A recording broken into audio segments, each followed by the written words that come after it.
Welcome back. I'm Dr. Margaret Coates, Superintendent of Owasso Public Schools. We are starting another episode of Minutes with Margaret, and I've got Miss Charlene Duncan here with me today. She's Director of Special Services. So Miss Duncan, tell me, what is special services, what's special ed, what does that look like for Owasso Public Schools?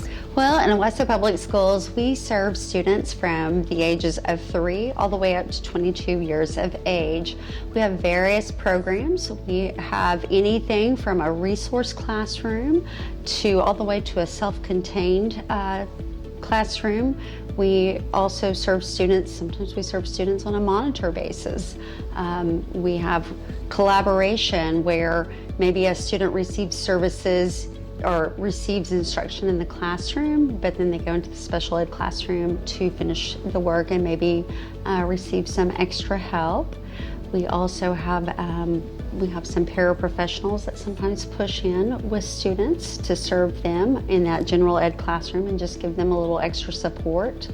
We have several students with disabilities. We serve over 1,200 students with disabilities, from hearing impaired to we have some students with visual impairments, maybe intellectual disabilities, a learning disability. So we have a lot of different students that we serve with varying disabilities.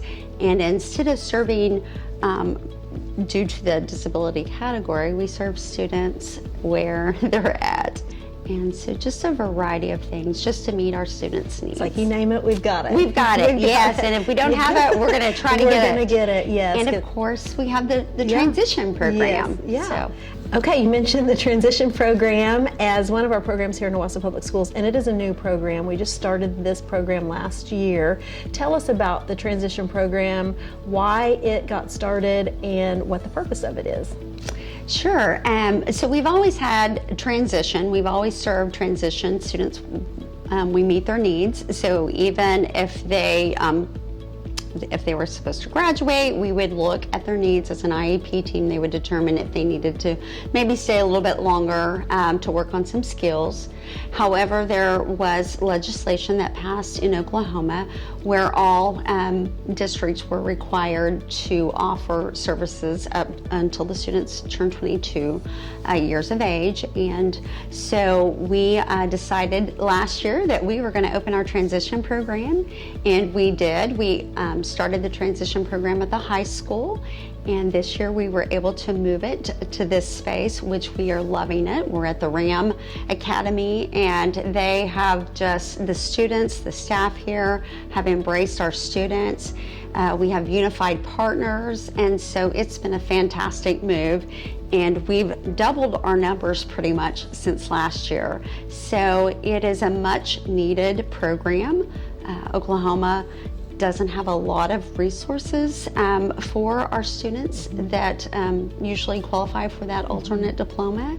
And so we are able to provide those daily living skills that they need so that they're ready to hopefully live independently or somewhat independently.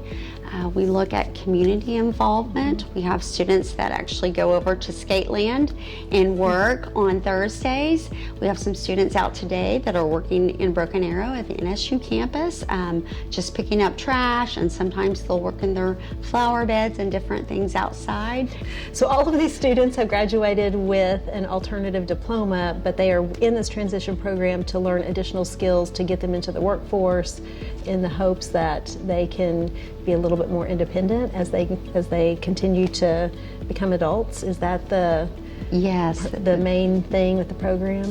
Yes, that's the main reason, and just to also have some of those functional living skills, just like doing chores around the house. So yes, I noticed we've got a washer and dryer over here. Yes, a washer and dryer, and we're hoping to have a kitchen one day. There is just some plans to have a kitchen, and hopefully sooner than later. I know there's some grant money out there that we are looking at applying for, and so we're just really excited about our opportunity. Right now, we are partnering with with New Heights Church here in town, and our students can go over and use their kitchen. Nice. And so I know that we are looking at some things like making cookies and selling cookies to some of the students here at the RAM Academy. Yes, well, we love our students, all of our students in the district that have disabilities and special needs, and really appreciate your department and all of our teachers. Our special education teachers are amazing, and all of the paraprofessionals and support staff that work alongside our special ed teachers. We could not do it without everyone, and we love our students. We are so glad that we can serve them here in Owasso Public Schools. So thank you to you and your team for all that you do, and all the teachers in the district that serve these special students. And that concludes this episode of Minutes with Margaret. We'll see you next time.